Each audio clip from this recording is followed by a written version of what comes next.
चल बाबा के बाबा जैसा बनना है, नक्श कदम पर चल बाबा के बाबा जैसा बनना है। बनकर भूली हमसे हमें भी गुड़ मोती ही चुगना है।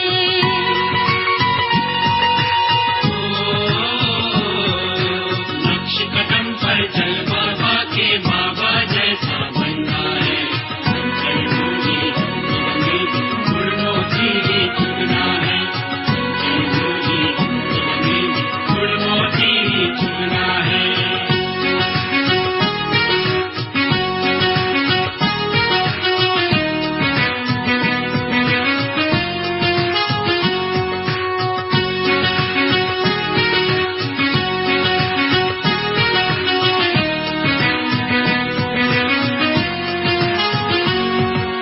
दया का सागर, क्षमा का सागर जैसे मेरा बाबा है। निराकारी और निरहंकारी जैसे मेरा बाबा है। दया का सागर, क्षमा का सागर जैसे मेरा बाबा है। निराकारी और निरहंकारी जैसे मेरा बाबा है। दिव्य गुणों की भरकर खुशबू, दिव्य गुणों की भरकर खुशबू, फूल रूहानी बनना है। बनकर भूली हमसे हमें भी गुड़ मोती ही चुगना है। नक्श कदम पर चल बाबा के बाबा जैसा बनना है। बनकर भूली हमें भी गुड़ मोती ही चुगना है।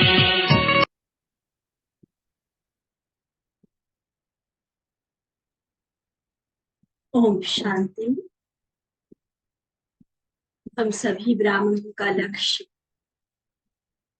बाप समान बनना, निराकारी शिव बाबा कहे या फिर आकारी रूप फरिश्ता रूपधारी ब्रह्मा बाबा कहे, इन दोनों ही बाप के स्वभाव, संस्कार, उनके गुण, कर्तव्य, संकल्प, बोल, कर्म, संबंध, संपर्क और सेवा, हर चीज में बाबा के समान बनना, यह हम सभी का लक्ष्य, जिसे ही हम संपन्न व संपूर्ण बनना कहते हैं। लेकिन उस संपूर्णता के लक्ष्य को पाने में फिर हर कोई नंबरवार हो जाता है। आज की बाबा की मुरली में बाबा ने हम सबको इस बात पर विशेष प्रकाश डाला है कि किस तरह से संपूर्णता अगर सच में हम पाना चाहते हैं तो संपूर्णता की निशानियां क्या है।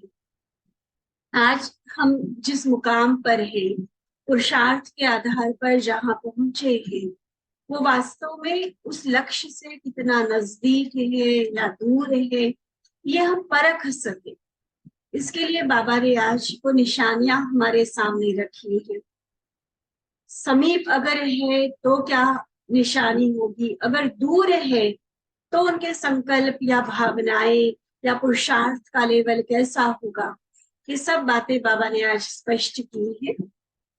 तो चले बाबा के सामने अपने आप को उपस्थित महसूस करते हुए पूरा समय बाबा की दृष्टि स्वयं पर महसूस करते हुए हम बाबा के ये मधुर महावाक्य सुनेंगे। 18 नवंबर 1981 की बाबा की ये मुरली, जिसका सार है संपूर्णता के समीपता की निशानी।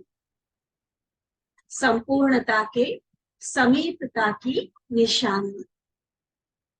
तो आज सदा दिल खुश नसीब बच्चों के प्रति बाप दादा बोले, आज दिलाराम बाप अपने दिल तख्त नशीन बच्चों से दिल की बातें करने आए हैं। दिल तख्त नशीन बच्चों के प्रति खुद दिलाराम बाप दिल की बातें करने आए हैं। सभी बच्चे जानते हैं कि दिलाराम के दिल में कौन सी एक बात रहती है।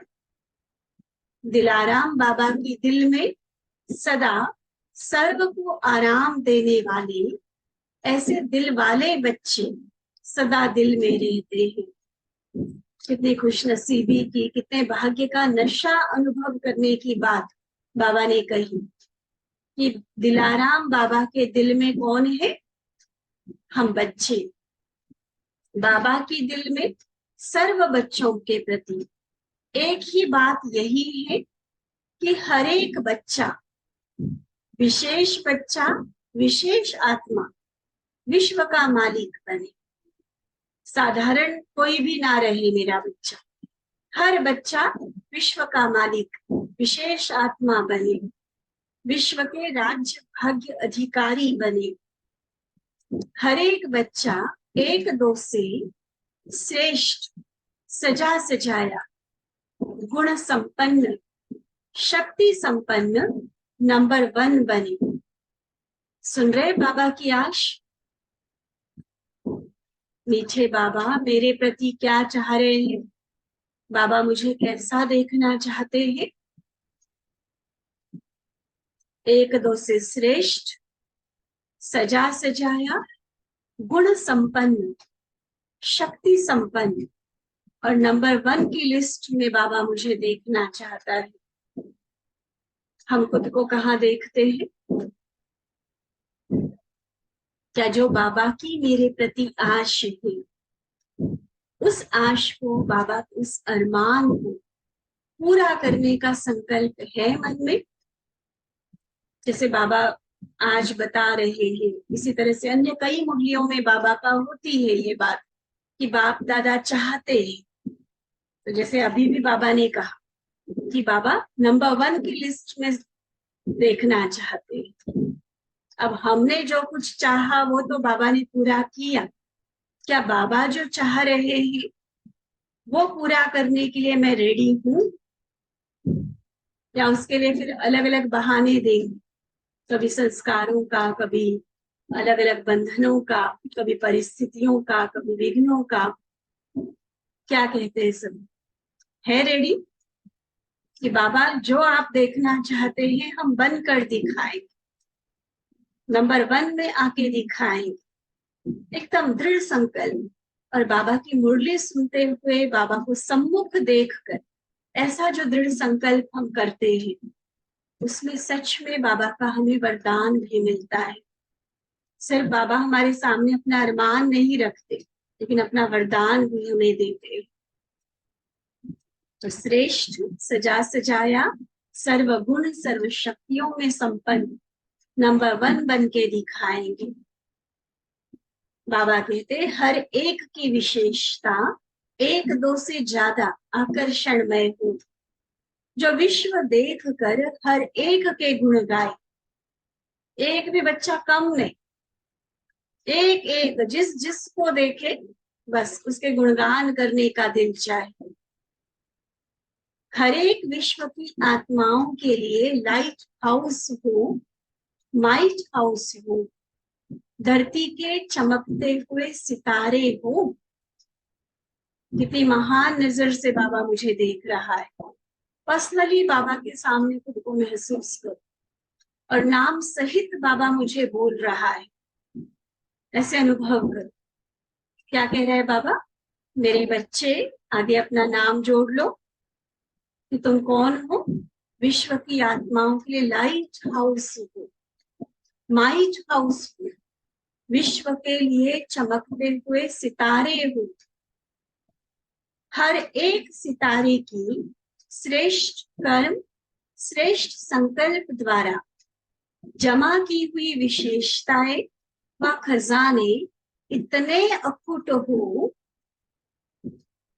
जो हर एक सितारे की अपनी विशेष दुनिया दिखाई दे। कितना सुंदर विजन बाबा हमें दे दे कि मेरा एक एक बच्चा कैसा हो। हर बच्चे को, जिसको बाबा ने धरती का सितारा कहा, आगे बाबा के हर सितारे में फिर इतनी सारी विशेषताएं, ऐसे श्रेष्ठ कर्म का खाता, ऐसी पुण्य की पूंजी हो, जैसे लगे कि एक सितारा भी अपने आप में एक बड़ी दुनिया है। बेहद, जैसे बाबा की महिमा करते थकते नहीं हम, जितनी करो उतनी कम है। ऐसे बाबा हर सितारे को, हर आत्मा को, खासकर हर बाबा के बच्चे को, हम ब्राह्मण आत्मा को बाबा देखना चाहते हैं। हर एक को देख देख अपने दुख भूल कर सुख की अनुभूति कर हर्षित हो जाए। सर्व प्राप्तियों की हर एक की अलौकिक दुनिया देख वाह वाह के गीत गाए। ये है दिलाराम बाप दादा के दिल की बात। कई बार पूछते हैं ना, बाप दादा क्या चाहते हैं, क्या है बाबा के दिल में हम बच्चों के प्रति, क्या आश है बाबा की। आज बाबा ने अपनी इतनी ऊंची आश हमारे सामने रखी। हर बच्चा नंबर 1 बने, विश्व का मालिक बने, एक दो से श्रेष्ठ हो, सजा सजाया हो, गुण संपन्न हो, शक्ति संपन्न हो, एक दो की विशेषता एक दो से ज्यादा हो, ऐसे आकर्षण में हो, ऐसे महान हो जो दुनिया गीत गाते रहे। आप लाइट हाउस, माइट हाउस, धरती के चमकते हुए सितारे, एक एक सितारे में एक दुनिया दिखाई। ऐसे श्रेष्ठ बोल, श्रेष्ठ संकल्प, श्रेष्ठ कर्म हमारे हो, इतना जमा किया हुआ खाता हो जो हमें देख कर ही दुनिया अपने दुख भूल जाए, जन्म जन्मांतर के सुखों से भरपूर हो जाए हर एक आत्मा जो भी हमारे संपर्क में आए। सर्व प्राप्तियों की अनुभूति करे, वाह वाह के गीत गाए। ऐसी ऊंची स्टेज पर बाबा मुझ आत्मा को देखना चाहते हैं। ये है बाप दादा के दिलाराम के दिल की बात। अब बच्चों के दिल में क्या है, हर एक अपनी अपनी दिल को तो अच्छी तरह से जानते हो ना। अब बाबा ने तो कह दिया, जैसे लौकिक में भी होता है ना, माँ बाप तो कहे कि बच्चा डॉक्टर बने, लेकिन बच्चे को इंटरेस्ट ही नहीं है डॉक्टर बनने में, या उसकी वो कैपेसिटी ही नहीं है मानसिक बौद्धिक रीति से, तो नहीं बन पाएगा ना। तो यहाँ बाबा कहते, बाबा ने जो कहा, बाबा जो सोचते हैं, जो आश रखते हैं, वो तो आज बाबा ने टोटल ओपन करके हमारे सामने दिल खुली करके बता दिया। लेकिन अब बच्चे क्या सोचते हैं, क्या चाहते हैं, दूसरों के दिल को भी जानते हो या सिर्फ अपने को जानते हो। जब आपस में रूह रिहान करते हो तो अपने दिल के उमंग उत्साह सुनाते हो ना, उसमें मुख्य क्या वर्णन करते हो, कैसा बनना चाहते हैं, क्या अपने आप को किस रूप में देखना चाहते हैं। सबका विशेष संकल्प यही रहता है ना कि जो बाबा कहते हैं वह करके दिखाएंगे, जो बाबा कहते हैं वो करके दिखाएंगे, वह बाप समान बन के ही दिखाएंगे। यही सोचते हैं ना। तो बाबा की दिल और बच्चों के दिल की बात तो एक ही हुई ना। बाबा भी वही चाहते हैं, हम बच्चे भी वही चाहते हैं। फिर भी अब देखो, चाहना होने के बावजूद, संकल्प है, इच्छा है, फिर भी नंबरवार पुरुषार्थी क्यों? बाबा की दिल भी वही, बच्चों की दिल भी वही, तो प्रैक्टिकल में कमी क्यों? सभी नंबर 1 क्यों नहीं? क्या सभी नंबर 1 हो सकते हैं? अब यहाँ पर अगर दिमाग के हिसाब से कहो तो कहेंगे कि नहीं, वो तो राजधानी बननी है ना, अलग अलग पद तो होने ही चाहिए, माला बननी है तो अलग अलग नंबर तो होगा, इसलिए नहीं बन सकता। वो अलग बात, वो ज्ञान को यहाँ पर, उस ज्ञान के पॉइंट को यहाँ यूज करने की बात नहीं। यहाँ ये यूज करूँ कि मैं बन सकता हूँ या नहीं। बाबा ने अगर मेरे लिए ये महावाक्य उच्चारे हैं, क्योंकि एक बार बाबा ने ये बात कही थी और वो इतना दिल में बसी हुई है ना। बाबा ने कहा था कि बच्चा आप विजयी बन के दिखाओ, 108 की बात नहीं सोचो, बाबा लड़िया लगा देगा। माला जैसे एक होती है ना, सीधी सीधी माला होती है, कई तरह के लेयर्स में, लड़ियों में माला होती है। तो बाबा के 108 की गिनती में भी क्यों आते हो बच्चे, आप विजयी तो बन के दिखाओ। तो यहाँ नंबर 1 का मतलब भाव बाबा का क्या है, क्या संपूर्ण विजयी बन सकते हो या नहीं बन सकते? उसमें एक दूसरे को देखने की या गिनती करने की हम लेट आए, हम नए आए, हमने ये पालना ली, ये नहीं ली, ये वाली बातों का एक्सक्यूज देने की जरूरत ही नहीं है ना। बाबा कहते सभी विश्व के राजे बन सकते हैं कि वो भी नहीं बन सकते। सिर्फ एक विश्व का राजा बनेगा या और भी बनेंगे?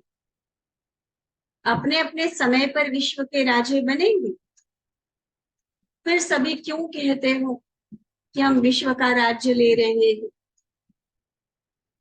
अगर आप ये सोचते हो कि नहीं, सब राजे थोड़ी ना बनेंगे, कोई राजा तो कोई प्रजा भी चाहिए, अगर ऐसी सोच है तो बाबा से ये क्यों बोलते हो कि हम विश्व का राज्य ले रहे हैं, वह विश्व राज्य अधिकारी बन रहे हैं?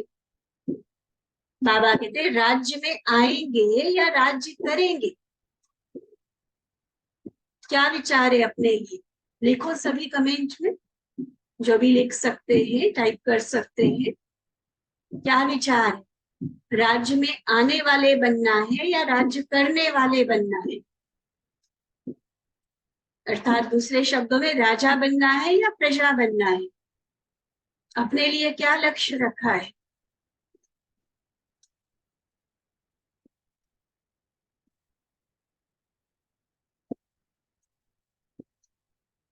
या ऐसे सोचते कि कोई राज्य करने वाले होंगे, कोई राज्य में आने वाले बनेंगे, क्या होगा?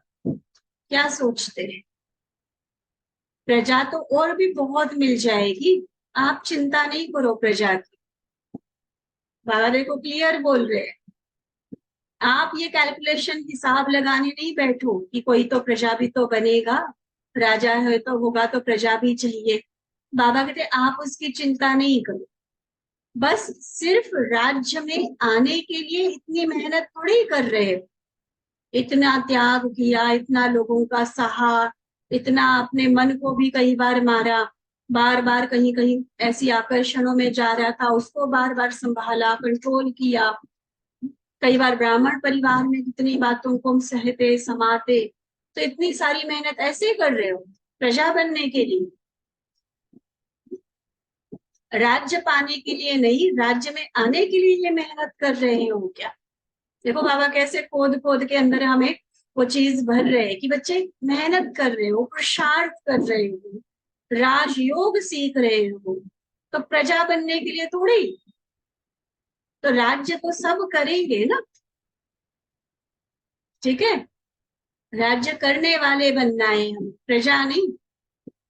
हर एक समझता है मैं तो करूंगा, बाकी कोई आवे वो करे, वो जाने। और कोई राजा बनने वाला है नहीं बनने वाला है, वो उसका पुरुषार्थ और बाबा वो आपस में वो हिसाब कर ले। लेकिन मुझे अपना पुरुषार्थ, मुझे अपने जीवन को ऐसा रखना है जो मैं तो राजा बन के रहूंगा। ये होता है सही पुरुषार्थ के लिए सोच। अगर यथार्थ पुरुषार्थ करना है ना, तो उसके लिए सोच भी यथार्थ सही होना जरूरी है कि मुझे अपने आप को ऐसा लायक बनाना है जो मैं राज्य भाग्य का अधिकारी बनूं। इसमें मुझे ये गिनती नहीं करनी कि 16,108 आने या 108 आने, वो बाबा जानेगा, बच्चे जो जो जिसका जैसा पुरुषार्थ है वो देखे। लेकिन किसी और को देखकर या इस गिनती के उलझन में फंसकर मैं अपने पुरुषार्थ में ढीला हो जाऊं, हम अलबेले हो जाए, ये काम हमें नहीं करना है। तो राजयोग सीख रहे हो ना, राजा बनने का योग सीख रहे हो या राज्य में आने का योग सीख रहे हो? राजयोगी हो ना, राज्य में आने वाले योगी तो नहीं हो ना। तो ऐसे ही सब नंबर 1 बनेंगे या नंबर वार ही अंत तक रहेंगे? ये सारा बाबा ने क्यों हमें पक्का कराया कि यहाँ से प्रश्न बाबा का शुरू हुआ था। नंबर 1 आएंगे या हमेशा नंबर वार रहेंगे? जब बाबा भी चाहते बच्चे संपूर्ण बने, बच्चे खुद भी चाहते कि हाँ हम बाप समान संपूर्ण बने, फिर नंबर वार क्यों है? क्यों सभी नंबर 1 नहीं आ सकते? उसके लिए जब बाबा ने ये सारी बातें एक्सप्लेन करके कहा जब राज्य करने वाले सभी बन सकते हैं, तो सभी नंबर 1 क्यों नहीं बन सकते? नंबरवार क्यों रह जाते हैं? अब ध्यान से सुनना, बाबा बहुत अच्छे तर्क के साथ सही लिंक जोड़कर हमें इस बात को क्लियर कर रहे हैं।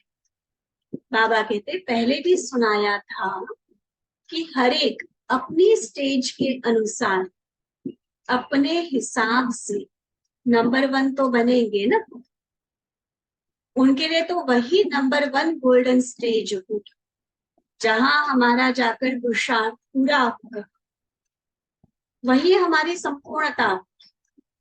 जैसे सर्कल मान लो, इतना निकालो तो भी वो सर्कल है, इतना निकालो तो भी वो सर्कल है। तो ऐसे हम पुरुषार्थ करते करते अंत में जिस समय शरीर छोड़ेंगे, परमधाम वापसी होगी हमारी, तो वही स्टेज हमारी संपूर्णता की स्टेज होगी।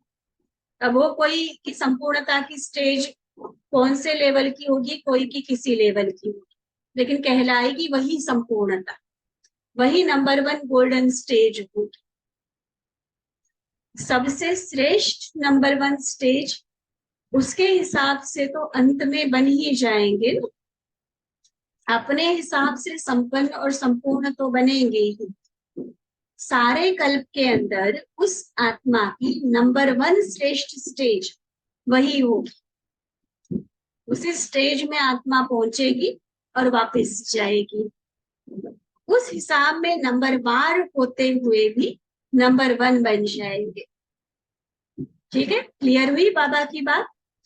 मतलब बाकी आत्माओं से कंपेयर करें तो वो छोटा सर्कल, बड़ा सर्कल, ये सारा होगा, उसमें नंबर वार होंगे, लेकिन एक आत्मा की खुद की अपनी पूरे कल्प की अगर स्टेजेस को देखा जाए तो वो जो हमारी अंतिम स्टेज होगी, जिसको पाने के बाद हमारी ये संगमयुगी लाइफ, ये पार्ट पूरा हो जाएगा, हम परमधाम वापस जाएंगे, वो स्टेज उस पर्टिकुलर आत्मा के लिए संपूर्णता की स्टेज होगी, जो कि पूरे कल्प की उसकी स्टेजेस में सबसे नंबर 1 गोल्डन एज स्थिति होगी। तो हर एक आत्मा की अपनी संपूर्ण स्टेज है। जैसे ब्रह्मा की पुरुषार्थी और संपूर्ण स्टेज दोनों देखी और अनुभव भी कर रहे हैं कि संपूर्ण स्टेज पर पहुंचने से क्या क्या विशेषताएं अव्यक्त रूप में भी पार्ट में ला रहे हैं। जैसे ब्रह्मा बाबा की संपूर्ण स्टेज और पुरुषार्थी स्टेज, दोनों का अंतर अनुभव कर रहे हो, वैसे हर एक ब्राह्मण आत्मा का भी संपूर्ण स्टेज का स्वरूप है, जो अव्यक्त वतन में बाप दादा इमर्ज कर देखते रहते हैं और दिखा भी सकते हैं। उसी संपूर्ण स्वरूप को देखते हुए बाप दादा देख रहे हैं कि हरेक के संपूर्ण स्वरूप कितने रूहानी और झलक फलक वाले हैं। अभी संपूर्णता को पा रहे हो और पाना भी जरूर है। हरेक का जो पुरुषार्थ चल रहा है वो हमारी उसी संपूर्ण अवस्था तक पहुंचने का है और पहुंचेंगे भी जरूर। लेकिन कोई बच्चों की संपूर्ण स्टेज समीप है, जिसकी निशानी, जैसे ब्रह्मा बाबा को देखा, अब जो मुरली का हेडिंग था उस बात पर बाबा आए हैं कि जो भी हरेक की अपनी अपनी जो संपूर्णता की स्टेज है, अब उस संपूर्णता की स्टेज के मैं आत्मा अगर नजदीक पहुंची हुई, उसके समीप आ गई, तो उसकी निशानी क्या होगी? जैसे ब्रह्मा बाबा को देखा, सदा अपने संपूर्ण स्टेज और भविष्य प्रारब्ध अर्थात फरिश्ता स्वरूप और देव पद स्वरूप, संपूर्ण स्टेज फरिश्ता स्वरूप और भविष्य प्रारब्ध अर्थात देवता स्वरूप, दोनों ही सदा ऐसे स्पष्ट स्मृति में रहते थे, जो सामने जाने वाले पुरुषार्थी स्वरूप होते हुए भी फरिश्ता रूप और भविष्य श्री कृष्ण का रूप देखते और वर्णन करते थे। ब्रह्मा बाबा का एक बहुत सुंदर चित्र बना हुआ है, हो सकता है आप में से कईयों ने देखा हो। उसमें सामने ब्रह्मा बाबा है साकार रूपधारी, फिर उनके पीछे फिर फरिश्ता रूपधारी ब्रह्मा बाबा है थोड़ा सा ऊपर, और उनके और थोड़ा सा पीछे ऊपर की तरफ श्री कृष्ण का चित्र दिखाया हुआ है। एक ही चित्र में ये तीनों रूप दिखाए हैं। देखा है ये चित्र? तो यहाँ भी बाबा सिर्फ चित्र की बात नहीं कर रहे, प्रैक्टिकल स्पष्ट स्मृति में ये रहेगा कि मैं जो वर्तमान ब्राह्मण आत्मा हूँ, मुझे ऐसा फरिश्ता बनना है और ऐसा संपूर्ण देवता बनना है। स्पष्ट स्मृति, समान रट रट के लगाने वाली स्मृति नहीं, एक नेचुरल भाव से वो रहेगा। जैसे मेडिकल स्टूडेंट को ये रहता ही है ना कि मैं डॉक्टर बनूंगा, तो डॉक्टर के रूप में अपने आप को कितनी बार स्पष्ट देखता है। तो बिल्कुल वैसे ही कि मैं ही आत्मा फरिश्ता, मैं ही आत्मा देवता, ये स्पष्ट अनुभव होगा। ब्रह्मा बाबा को देखो इतनी स्पष्ट स्मृति थी कि उनको देखने वालों को भी वो वही दिखाई देता था। साकार रूप ब्रह्मा बाबा का गायब हो जाता था और ऐसे लगता था जैसे फरिश्ते से हम बात कर रहे हैं, जैसे फरिश्ता चल रहा है, धरनी पर पैर है ही नहीं उसके, या जो सामने जाता था वो भविष्य श्री कृष्ण का साक्षात्कार होता था। आदि रूप में साक्षात्कार हुए उसकी बात नहीं कर रहे बाबा, वो तो शिव बाबा की कमाल। लेकिन अंतिम स्टेज जब ब्रह्मा बाबा की समीप आई, 1968 के ज्यादातर के जो ब्राह्मणों ने अनुभव किए उसमें ये बातें आती है। हमने पीछे भी एक बार एक कहा सुनाया था ना, एक एनिमेशन वीडियो हमारा बना हुआ है, पीछे 18 जनवरी पर रिलीज हुआ था, कहानी एक फरिश्ते की, ऐसा कुछ टाइटल है उसका। तो उसमें विशेष बाबा के उन अंतिम दिनों के अनुभवों को दिखाया गया है कि बाबा के जो भी समीप जाता था उसको कैसे अनुभव होता था। तो आज की मुरली को अगर हमने अच्छे से समझना है ना, तो उस वीडियो को देखना, चाहे हम बाद में लिंक भी भेज देंगे आपको। तो उस वीडियो को देखना कि किस तरह से संपूर्णता का मतलब क्या होता है, उसके समीप आने की निशानी क्या होती है। प्रैक्टिकल स्मृति में रहता था कि मैं ही ये फरिश्ता हूं, मैं ही ये देवता हूं। ऐसे बच्चों में भी संपूर्णता के समीप आने की निशानी, स्वयं भी समीपता का अनुभव करेंगे, खुद भी क्लियर नेचुरल स्मृति रहेगी और औरों को भी अनुभव होगा। ये तो जैसे बन गए देवता, जैसे दादियों के कांटेक्ट में आते, अभी भी कई बड़े भाई बड़ी दीदियां हमारे कांटेक्ट में है, हमारे सामने है, प्रत्यक्ष प्रमाण है, जिनसे मिलकर ऐसे लगता ही नहीं कि इनमें कोई कमी रही है, एकदम बस बन गए संपूर्ण। ये वाली अनुभूति होती है। आप में से भी जो भी कोई ऐसे वरिष्ठ जनों से मिले हैं, ये अनुभव किया हो, तो मतलब न सिर्फ स्वयं हो लेकिन औरों को भी लगेगा ये तो बन गए संपूर्ण। व्यक्त में होते अव्यक्त रूप की अनुभूति करेंगे, जिसके कारण सामने वाली आत्माएं वो भी व्यक्त भाव को भूल अव्यक्त स्थिति का अनुभव करेंगी। ये है समीपता की निशानी। और कई बच्चों को अभी संपूर्णता स्पष्ट और समीप अनुभव नहीं होती है। जो समीप है उनको तो स्पष्ट अनुभव होगी। अब कई बच्चे ऐसे भी हैं जिनको इतना क्लियर नहीं पता चलता है, उसकी निशानी क्या होगी? ये अभी जो दूर है संपूर्णता से, जो स्पष्ट चीज होती है और समीप चीज होती है, उसको अनुभव करना सहज होता है। और अगर कोई चीज दूर है तो दूर की चीज को अनुभव करना, उसमें विशेष बुद्धि लगानी पड़ती है, मेहनत करनी पड़ती है। तो ऐसे ही जो संपूर्णता से दूर है आत्मा, वो भी नॉलेज के आधार से बुद्धियोग द्वारा संपूर्ण स्टेज को खींचकर मेहनत से उसमें स्थित रहने की कोशिश करती है। एक होता है कि नेचुरल सहज भाव से हम उस संपूर्णता के नजदीक का अनुभव करें, स्पष्ट पता चलता जाए कि मैं ही ये हूँ। और एक है कि जैसे कहा कि रट रट के या बुद्धि योग की मेहनत कर करके अपने आप को उसमें टिकाने की, उसमें एकाग्र करने की मेहनत कर रहे हैं। दूसरी बात, जो दूर है आत्मा संपूर्णता से, ऐसी आत्माओं को स्पष्ट और समीप न होने के कारण कभी कभी यह भी संकल्प उत्पन्न होता है कि बनना तो चाहिए, लेकिन क्या मैं बन सकूंगी? अपने ऊपर डाउट आ जाए। स्वयं के प्रति जरा सा व्यर्थ संकल्प, उस व्यर्थ संकल्प के रूप में शक पैदा हो, जिसको कहा जाता है संशय का रॉयल रूप। बाबा के लिए संशय नहीं है, बाबा के ज्ञान के लिए भी संशय नहीं है, जो संपूर्णता का लक्ष्य मिला है उसके लिए भी संशय नहीं है। लेकिन क्या रॉयल रूप का संशय कि पता नहीं मैं कर सकूंगी या नहीं कर सकूंगी।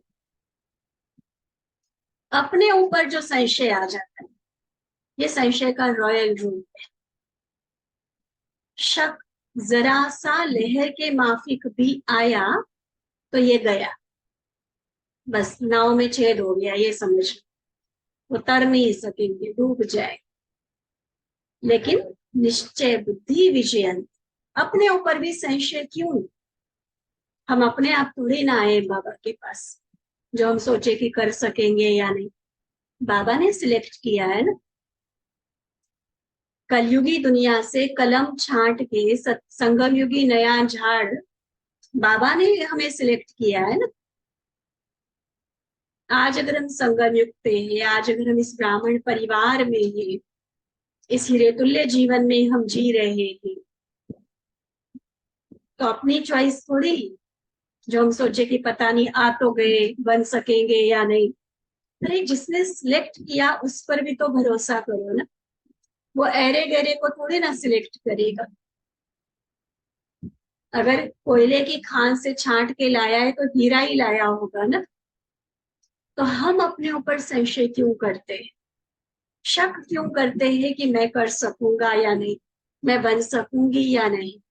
ये भी इनडायरेक्टली बाबा पर संशय लाने वाली बात। इसलिए बाबा कहते ये संशय आना माना गया, क्योंकि यह स्वप्न मात्र संकल्प, लहर मात्र संकल्प भी फाइनल नंबर में उसे दूर कर देता है।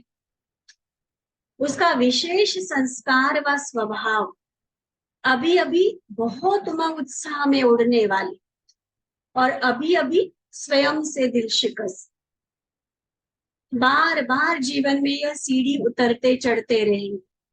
कभी कोई क्लास सुनी, बहुत पावरफुल बाबा की मुरली सुनी, मधुबन कोई भट्टी करके आ गए, एकदम ऐसे जोश भर जाएगा, और फिर कोई परिस्थिति आ गई, पिन लग गई, गुब्बारा फूट गया।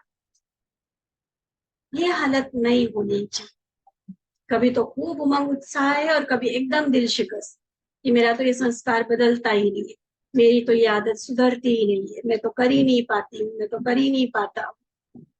नहीं, दिल खुश और दिल शिकस्त की सीढ़ी। कारण कारण क्या? क्योंकि अपनी संपूर्ण स्टेज स्पष्ट नहीं, समीप नहीं। तो अभी क्या करना है? क्या करना है? अब संपूर्ण स्टेज को समीप ला। कैसे लाएंगे? उसकी विधि को भी जानते हो। क्या जानते हो? है तो हंसी की बात। बाप दादा क्या देखते हैं? अब देखना बाबा सुनाएंगे ना, हमें भी अपने आप पर हंसी आएगी। ये हम सभी इस कैटेगरी में मेजॉरिटी। बाप दादा क्या देखते हैं? कई बच्चे, सब नहीं लेकिन मेजॉरिटी क्या करते हैं? ऊंचे ते ऊंचे बाबा के लाडले होने के कारण कई बार कुछ ज्यादा ही लाडले हो जाते हैं। तो ज्यादा लाडले होने के कारण नाजुक बन जाते हैं।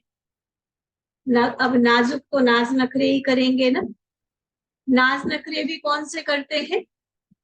बाबा की बातें बाबा को ही सुना देते हैं।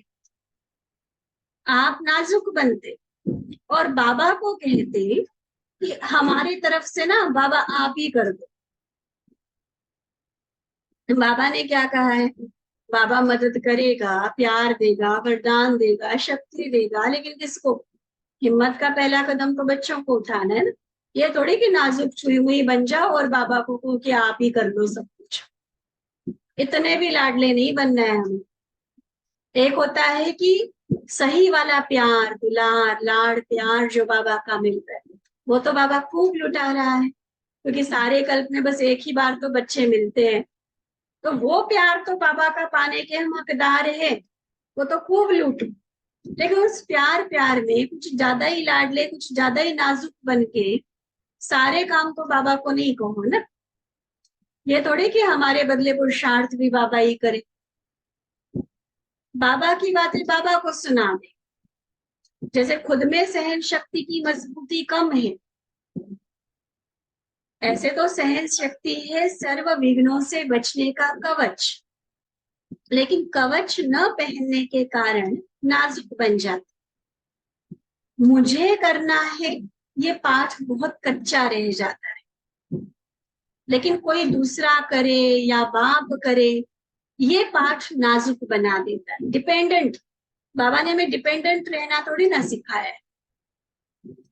इतनी सर्व शक्तियां जन्म से ही बाबा ने हमें बर्थ राइट के रूप में दे दी, अधिकार दे दिया सभी शक्तियों का, सभी खजानों का, और फिर भी हम कहे कि बाबा करे या कोई और मेरे लिए करे, तो ये नाजुक बनना है। और इसी कारण अलबेलेपन का पर्दा आ जाता है।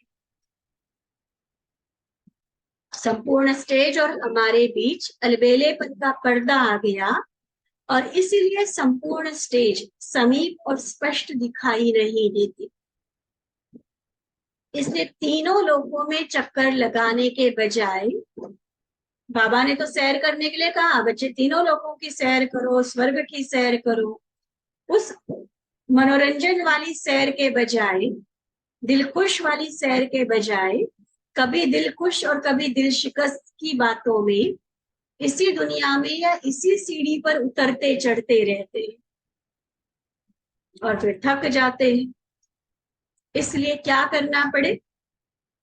क्या करना है? लाडले भले बनो। वो तो बाबा भी रोज मुरली में मीठे बच्चे, लाडले बच्चे कहता है। तो लाडले भले बनो, लेकिन अलबेलेपन वाले लाडले नहीं बनो ना। तो क्या हो जाएगा? अपनी संपूर्णता को सहज पा सके। ठीक है, मंजूर है बाबा की बात?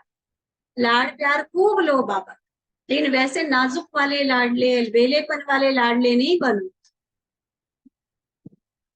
जैसे दुनिया में भी होते हैं, माँ बाप खूब प्यार देते हैं बच्चों को, लेकिन डिसिप्लिन भी तो सिखाते हैं ना। ये थोड़ी, कई घरों में ऐसा होता है, इतना लाड प्यार करते कि बच्चा अपना पानी भी खुद उठ के नहीं देगा, हर चीज उसको हाथ में चाहिए। तो ऐसे बच्चे तो बिगड़ते ही है ना फिर आगे। तो बाबा के लाडले भले बनो, लेकिन यथार्थ लाड प्यार दो बाबा से। फिर क्या हो जाएगा? अपनी संपूर्णता को सहज पा सकेंगे। पहले तो अपने संपूर्ण स्टेज को, स्वयं को वरना है, अर्थात सदा उमंग उत्साह की वरमाला पहननी है। तब फिर लक्ष्मी को वरेंगे व नारायण को वरेंगे। क्या करेंगे? पहले स्वयं की संपूर्णता की स्टेज का वर्ण करो, तब लक्ष्मी को या नारायण को वरने के लायक बन सकेंगे। तो समझा क्या करना है? आप सबकी संपूर्ण स्टेज आप पुरुषार्थी का आवाहन कर रही है। जब आप सब संपूर्ण स्टेज को पाओ, तभी संपूर्ण ब्रह्मा और ब्राह्मण साथ साथ ब्रह्म घर में अर्थात ब्रह्मलोक में जा सकेंगे और फिर राज्य अधिकारी बन सकेंगे। लक्ष्य तो यही है ना, बाप समान भी बनना है, बाबा के साथ साथ वापिस घर जाना है, और फिर ब्रह्मा अर्थात नए सतयुगी जन्म में श्री कृष्ण के साथ साथ इस संसार में आकर फिर राज्य अधिकारी बनना है। तो ये कब होगा? जब आप समान, अभी हम अपनी संपूर्णता की स्थिति तक पहुंचेंगे। अच्छा, ऐसे संपूर्ण स्टेज के समीप आत्माएं ब्रह्मा बाप के साथ साथ संपूर्ण स्टेज को वरने वाली, सदा अपने संपूर्ण स्टेज के अनुभूति द्वारा औरों को भी संपूर्ण बनने की प्रेरणा देने वाली, हर एक को अपने स्पष्टता द्वारा दर्पण बन संपूर्ण स्टेज का स्पष्ट साक्षात्कार कराने वाले, सदा दिल खुश, ऐसे खुश नसीब बच्चों को बाप दादा का याद, प्यार और नमस्ते। हम रूहानी बच्चों की रूहानी बाप दादा को दिल व जान, सिक व प्रेम से नमस्ते नमस्ते नमस्ते जी। अच्छा, ओम शांति।